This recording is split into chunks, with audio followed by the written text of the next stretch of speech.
El ejército de Israel mató a 3 jóvenes palestinos en Cisjordania ocupada, en el año más mortífero para los palestinos de los territorios ocupados y en el Día Internacional de Solidaridad con el pueblo palestino, cuando se cumplen 75 años de la resolución de la ONU que contemplaba la creación de un Estado judío y un Estado árabe en Palestina. Jornada cargada de diplomacia en torno a la guerra en Ucrania. 2 cumbres de alto nivel debaten la invasión rusa. Reunida en Rumania, la OTAN mantiene su apoyo a Kiev y en Alemania, miembros del G7 condenan los crímenes de guerra en territorio ucraniano. Tenemos reporte desde Berlín. En Estados Unidos, la Corte Suprema revisa el orden de prioridades de deportación decretado por la administración Biden, que se centra en las personas culpables de crímenes graves. El Ejecutivo demócrata cambió lo estipulado por Donald Trump y gobernadores republicanos han llevado este cambio ante los tribunales. Ampliamos desde Washington. Buenos días, bienvenidos a las noticias de France 24 en español. Soy Rosa Pérez Masdeu y es para mí un gusto acompañarles. Hoy, 29 de noviembre, se conmemora el Día Internacional de Solidaridad con el pueblo de Palestina. Hace 75 años, la Asamblea General de las Naciones Unidas aprobó la resolución que estipulaba la creación de un Estado judío y un Estado árabe en Palestina. El aniversario llega en un momento de recrudecimiento del conflicto derivado de la ocupación israelí. De hecho, hoy el ejército de Israel ha matado a 3 jóvenes palestinos cerca de Ramallah. Este 2022 está siendo el año más mortífero para los palestinos de los territorios ocupados, un escenario que se complica ante la inminente investidura del gobierno ultraderechista y ultraortodoxo de Israel, liderado por Benjamin Netanyahu. Conectamos ahora con el politólogo Ezequiel Coppel para analizar la situación. Ezequiel, 75 años después de esta resolución, el secretario general de Naciones Unidas, Antonio Guterres, mantiene el discurso de los 2 estados, una medida defendida públicamente en varias ocasiones también por Joe Biden. Si bien públicamente no haya ningún proceso de diálogos abierto, ¿considera posible todavía la creación de un Estado palestino? A ver, yo creo que en el deseo de los palestinos está todavía la idea de crear un Estado palestino. Ahora, en la práctica o en el terreno, la idea de crear un Estado contiguo palestino realmente es casi imposible. Es decir, el territorio de Cisjordania, donde se prevé un Estado palestino junto a la Franja de Gaza, el territorio de Cisjordania está de alguna manera perforado como un queso gruyère, con cerca de 120 asentamientos legales, es decir, que el Estado de Israel los reconoce, y otros 100 asentamientos ilegales. Es un punto interesante pensar que el nuevo líder de extrema derecha que participa en la nueva coalición israelí es habitante de unos asentamientos. Yo creo que en Israel lo que está pasando es que año a año los ciudadanos israelíes, los habitantes israelíes, votan a candidatos que no están a favor de los estados. Y precisamente, ¿no?, esta ocupación ilegal de territorios palestinos, el bloqueo de Gaza, es denunciado tanto por Naciones Unidas como por ONGs internacionales, porque la comunidad internacional no impone sanciones e incluso ciertos países como Estados Unidos apoyan militarmente, económicamente a Israel. Creo que es complicado, yo creo que es verdad, mucha gente marca como una especie de doble moral del mundo con respecto al conflicto israelí-palestino y nombran que, por ejemplo, el mundo está unido contra la ocupación rusa de Ucrania, pero no así contra la ocupación que ya lleva más de medio siglo israelí sobre Cisjordania. Es complicado, yo creo que gran parte de lo que se denomina la Hasbara israelí, lo que es parte de lo que es relaciones públicas israelíes o propaganda israelí, asocia el conflicto a una especie de odio milenario de los árabes hacia los judíos, cuando especialmente es un conflicto territorial. Yo creo que esa idea de propaganda ha penetrado. Por otro lado, también me gustaría decir que hasta el día de hoy, a pesar de que Estados Unidos no ha demostrado haber sido un mediador justo, porque siempre ha inclinado un poco la balanza hacia el lado israelí, es el único mediador que de alguna manera puede convencer a los israelíes de hacer algo.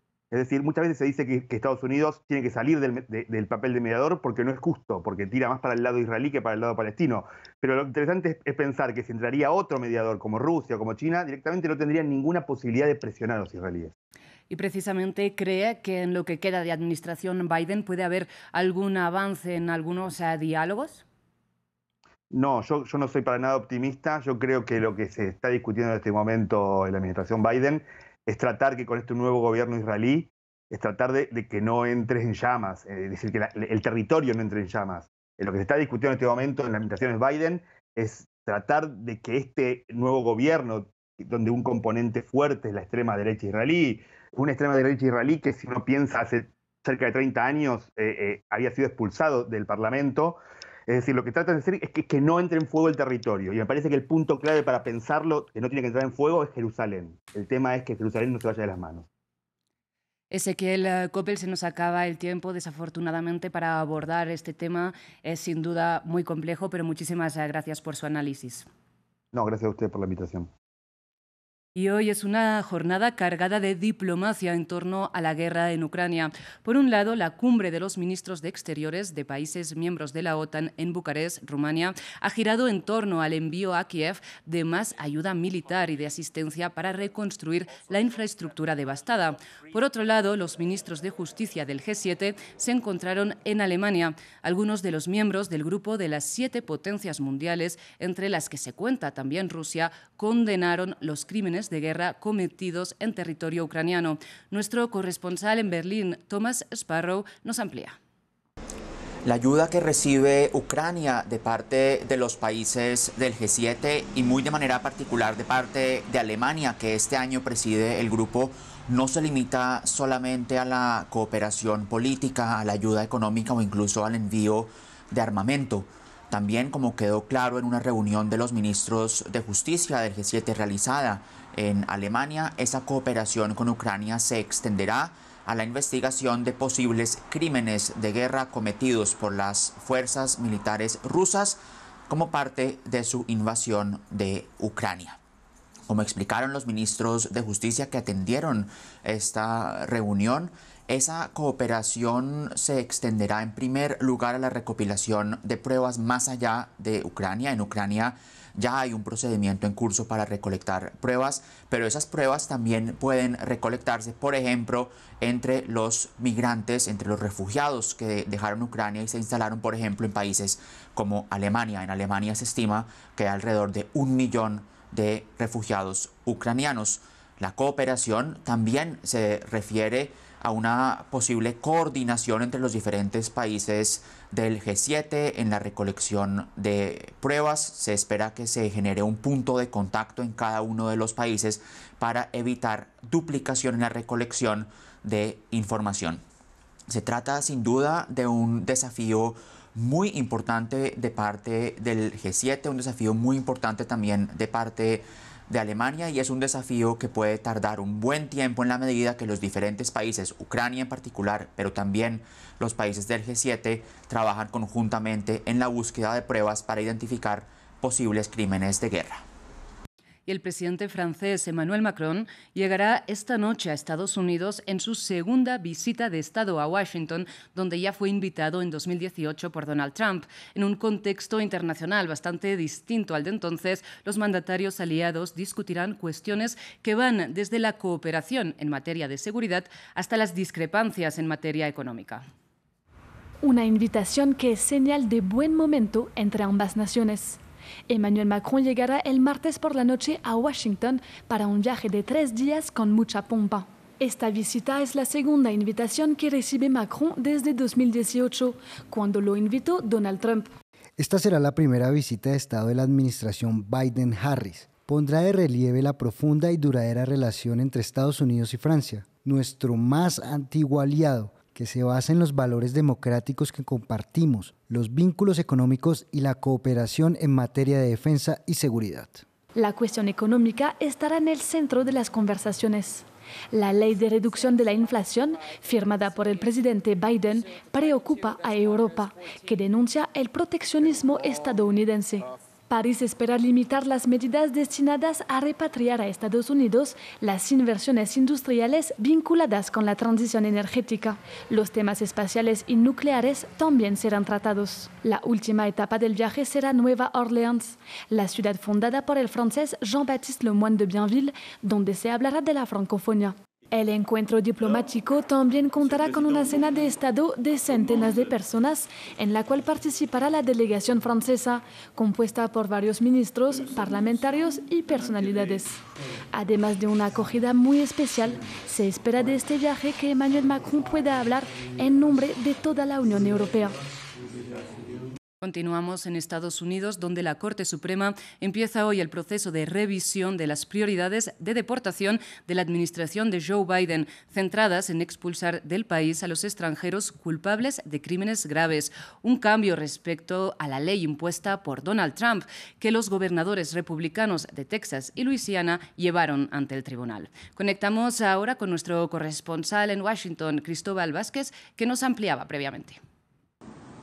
La Corte Suprema de Justicia de mayoría conservadora empieza hoy a escuchar argumentos del Ejecutivo, es decir, de la administración de Joe Biden, sobre las prioridades que tiene la patrulla fronteriza, los encargados de vigilar la frontera de Estados Unidos con México, las prioridades que tendrán a la hora de determinar quiénes son deportados y quiénes no.